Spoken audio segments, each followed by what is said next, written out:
जून 2021 को है। विस्तृत जानकारी और एडमिशन के लिए www.csrl.in पर लॉगिन करें।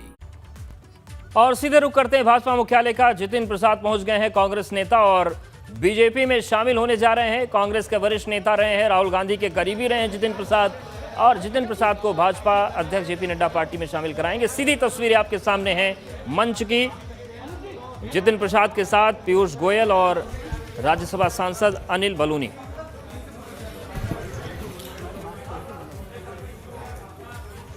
तो आज सुबह ही अनिल बलूनी ने ट्वीट किया था कि एक दिग्गज भाजपा में मित्रों, आप सभी का स्वागत है।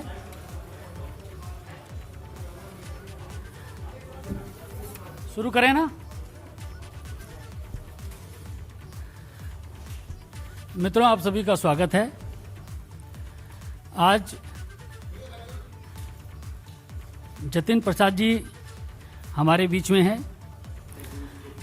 आप उत्तर प्रदेश से आते हैं और भारतीय जनता पार्टी की नीति हमारे माननीय प्रधानमंत्री जी नरेंद्र मोदी जी के नेतृत्व से प्रभावित होकर भारतीय जनता पार्टी के परिवार में शामिल हो रहे हैं। हम आपका स्वागत करते हैं। जतिन प्रसाद जी, जैसा कि आप सब लोग जानते हैं, उत्तर प्रदेश के बड़े कद्दावर नेता हैं। आप पूर्व में केंद्रीय मंत्री रहे हैं। कांग्रेस संगठन में कई विभिन्न पदों में आपने कार्य किया है। आपके पिताजी स्वर्गीय जितेंद्र प्रसाद जी उत्तर प्रदेश के बहुत बड़े नेता रहे हैं। हम आपका स्वागत करते हैं भारतीय जनता पार्टी में। और मैं आदरणीय पीयूष गोयल जी जो आज हमारे मध्य हैं, उनसे मैं आग्रह करता हूं कि वह श्री जतिन प्रसाद जी को पार्टी की सदस्यता दिलाएं और पार्टी की सदस्यता की पर्ची उनको सौंपें।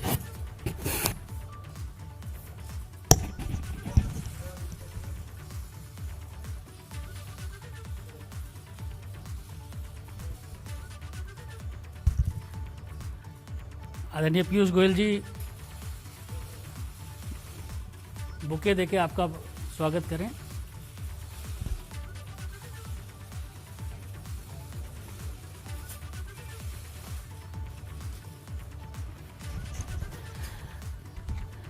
इस अवसर पर मैं केंद्रीय मंत्री आदरणीय पीयूष गोयल जी से आग्रह करूंगा कि जतिन प्रसाद जी का शब्दों के माध्यम से स्वागत करें। आदरणीय पीयूष गोयल जी। धन्यवाद अनिल जी। माननीय जितिन प्रसाद जी ने बहुत ही छोटी आयु से उत्तर प्रदेश की सेवा में अपना पूरा जीवन झोंक दिया।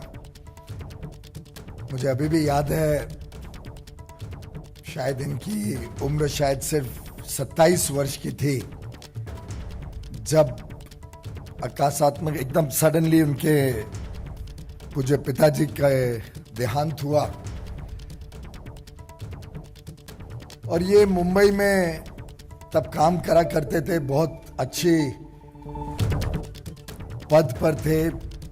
दून स्कूल से पढ़ाई की, श्री राम कॉलेज से, दिल्ली के विख्यात कॉलेज से पढ़ने के बाद MBA करने के बाद अपने काम में लगे थे, जब बहुत छोटी उम्र में उनको परिवार को ये धक्का पड़ा। लेकिन छोटी आयु में भी उन्होंने जिस प्रकार से पूरे उत्तर प्रदेश में दौरा किया, उत्तर प्रदेश के अलग अलग जिलों में जाके अपनी प्रतिभा से, अपने काम से लोगों का दिल जीता। 2 बार पार्लियामेंट में अच्छे मतों से जीते। पहली बार शाहजहांपुर से 2004 में, और जिस प्रकार से उन्होंने पूरे उत्तर प्रदेश की राजनीति में एक बहुत प्रमुख भूमिका वर्षों वर्षों तक निभाई, वो हम सब देखा करते थे। इनके पिताजी का भी बहुत बड़ा योगदान था वर्षों वर्षों तक कांग्रेस में, और कांग्रेस पार्टी हो, कांग्रेस की सरकारें हो, उसमें बिना कोई पद के उन्होंने जिस प्रकार से सेवा करी थी देश की, वो हम सब भली भांति याद करते हैं। केंद्र सरकार में भी मेरे मित्र जितेंद्र जी अलग अलग विभागों को देख चुके हैं। मिनिस्टर के नाते काफी बड़ा अनुभव है उनका, चाहे वो इस्पात मंत्रालय हो, चाहे पेट्रोलियम एंड नेचुरल गैस हो, चाहे वो सड़क परिवहन हो या एजुकेशन मिनिस्ट्री, चारों में उन्होंने अपनी छाप छोड़ी थी। मुझे तो एक पर्सनल अनुभव भी है। मैं याद करता हूं कि जब ये पहले कांग्रेस की सरकार थी, तब इन्होंने बहुत प्रयत्न करके उत्तर प्रदेश में अपने क्षेत्र में एक मीटर गेज से ब्रॉड गेज लाइन कन्वर्जन स्वीकृत तो करा पाई, लेकिन उसको गति नहीं दिलवा पाए थे कि वो जल्द से जल्द खत्म हो, जल्द से जल्द वो पूरा हो काम। मोदी जी की सरकार 2014 में आए, तब ये सांसद नहीं रहे, लेकिन उत्तर प्रदेश की जनता की सुविधाएं सुधरे, उत्तर प्रदेश में अपने क्षेत्र में काम चालू रहे, उसके लिए लगातार पीछे पड़े रहे और रेल मंत्रालय के पीछे ऐसा पड़े रहे कि उन्होंने उस प्रोजेक्ट को कंप्लीट करवाया मोदी सरकार आने के बाद। तो एक प्रकार से ऐसे युवा नेता, जमीन से जुड़े हुए नेता, लोकप्रिय नेता और जिनकी प्राथमिकता समाज सेवा रही हो, जिनको देश के प्रति प्रेम हो, ऐसे एक बहुत ही कद्दावर नेता, जैसे अनिल जी ने कहा, उत्तर प्रदेश की राजनीति में जिनका बहुत बड़ी भूमिका आगे मैं देख पा रहा हूं, ऐसे श्री जितेंद्र प्रसाद जी हम सबको आज हमारी पार्टी के साथ, प्रधानमंत्री नरेंद्र मोदी जी के नेतृत्व के साथ, श्री जेपी नड्डा जी की अध्यक्षता में भारतीय जनता पार्टी में जुड़ रहे हैं। मैं इनका तहे दिल से स्वागत करता हूं और मुझे विश्वास है कि इनके आगमन से पार्टी को भी बल मिलेगा और जितेंद्र प्रसाद जी को देश सेवा, समाज सेवा के लिए एक अच्छा मौका मिलेगा। जितेंद्र जी, आप भी कुछ कहना चाहें? बहुत बहुत धन्यवाद आदरणीय पीयूष गोयल जी, आपने जो मेरे बारे में जो वक्तव्य रखा। अनिल बलूनी जी, आपका भी धन्यवाद। सर्वप्रथम तो मैं आज के इस दिन भारतीय जनता पार्टी के राष्ट्रीय अध्यक्ष श्री जेपी नड्डा जी, देश के यशस्वी प्रधानमंत्री आदरणीय नरेंद्र मोदी जी, देश के कर्मयोगी गृह मंत्री आदरणीय अमित शाह जी और समस्त भारतीय जनता पार्टी नेतृत्व का मैं धन्यवाद अर्पित करता हूं कि उन्होंने आज इस भारतीय जनता पार्टी परिवार में मुझे सदस्यता और सम्मान दिया है। और ये मेरे राजनीतिक जीवन का एक नया अध्याय शुरू हो रहा है। जैसे कि आप जानते हैं, मेरा कांग्रेस पार्टी से 3 पीढ़ियों का साथ रहा है, तो ये महत्वपूर्ण निर्णय जो मैंने लिया है, बहुत विचार मंथन और सोच के बाद मैं इस फैसले पे पहुंचा हूं। और सवाल ये नहीं है आज कि मैं किस दल को छोड़ के आ रहा हूं, मगर सवाल ये है कि किस दल में जा रहा हूं और क्यों जा रहा हूं। ये मैंने पिछले कुछ वर्षों से, 8-10 सालों से महसूस किया है अपने अनुभव में, राजनीतिक जीवन में, लोगों से मिलके भ्रमण करके देश भर में, कि अगर आज कोई इस देश में असली माने में कोई राजनीतिक दल है, जो संस्थागत इंस्टीट्यूशनल दल है, वो भारतीय जनता पार्टी है। बाकी दल तो व्यक्ति विशेष और क्षेत्र के हो गए, मगर राष्ट्रीय दल के नाम पे अगर आज भारत में कोई दल है तो वो भारतीय जनता पार्टी है।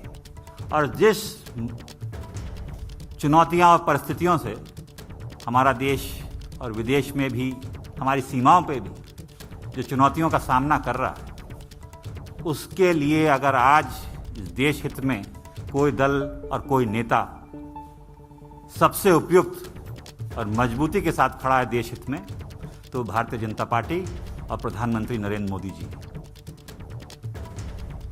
ये जो दशक है, ये भी मैंने एक वक्तव्य सुना था प्रधानमंत्री जी का, कि निर्णायक होगा भारत के लिए और आने वाली पीढ़ियों के लिए। भारत विश्व पटल पे क्या भूमिका निभाएगा वो यहाँ सरकार तय करेगी और नेतृत्व तय करेगा। और प्रधानमंत्री जी रात दिन भारत की सेवा में निस्वार्थ लगे हुए हैं। हम देखते आए हैं, हमने चुनौतियों का सामना भी किया है, जनता ने हमें दरकिनार भी किया है, तो हम जानते हैं कि उनके प्रति देश की भावना क्या है, प्रधानमंत्री जी के प्रति।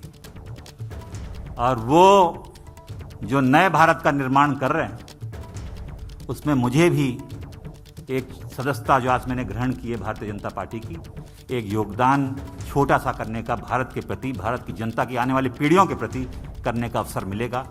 ये मैंने विचार करके इस निर्णय पे पहुंचा हूं। कल्याणकारी योजनाएं तो प्रधानमंत्री जी ने की हैं, जो गांव-गांव हम देखते हैं, चाहे विद्युतीकरण हो, शौचालय हो, गैस योजना हो, तमाम उन गरीबों का ध्यान रखा है और उन लोगों का ध्यान रखा है जो असली में ज़रूरतमंद है। और दूसरा कारण ये भी है कि जिस दल में मैं था, मुझे ये महसूस होने लगा कि हम लोग राजनीति में हैं और राजनीति एक माध्यम है, दल भी माध्यम है। अगर आप अपने लोगों के हितों की रक्षा नहीं कर सकते, उनके लिए काम नहीं आ सकते, तो आपका राजनीति और उस दल से में रहने में क्या औचित्य है। तो यही मेरे मन में, और चाहे वो देश हित हो, चाहे वो प्रदेश हो, चाहे वो जिला हो, अगर आप अपने लोगों के उपयोग नहीं आ सकते, उनके सहायता के लिए आप मौजूद नहीं हो सकते और आपके इस लायक नहीं हैं कि आप अपनी जनता के हितों की रक्षा कर पाएं, तो वो मुझे महसूस होने लगा कि मैं वो कांग्रेस पार्टी में नहीं कर पा रहा हूं। भारतीय जनता पार्टी वो माध्यम बनेगा, वो सशक्त संगठन, देशव्यापी इतना संगठन, इतना मजबूत नेतृत्व जो आज देश को जरूरत है। मैं इस वक्त ज़्यादा बोलना नहीं चाहता, मेरा काम बोलेगा। मैं धन्यवाद देना चाहता हूँ सभी मेरे उन कांग्रेसजनों का जिनका मुझे आशीर्वाद मिला और साथियों का इतने वर्ष तक। मगर अब मैं समर्पित एक, गोयल जी आप सब जानते हैं, आपका धन्यवाद दूंगा। एक कार्यकर्ता के रूप में भारतीय जनता पार्टी के मैं कार्य करूंगा और वही उद्देश्य, सबका विकास और सबका साथ, जो उद्देश्य है एक भारत और श्रेष्ठ भारत का, वो लेके एक कार्यकर्ता के रूप में मैं काम करूंगा। बहुत बहुत धन्यवाद आप सभी लोग। धन्यवाद विपुल जी। एक मिनट, अभी आप इसके बाद माननीय राष्ट्रीय अध्यक्ष जी से भी मुलाकात करेंगे, और क्योंकि कोविड गाइडलाइंस हैं, सब लोग पालन कीजिए। ये टिक टैक थोड़ी देर बाद में एक एक करके सबको देंगे, कृपया अनुशासन बनाए रखें। तो जितिन प्रसाद ने भाजपा की सदस्यता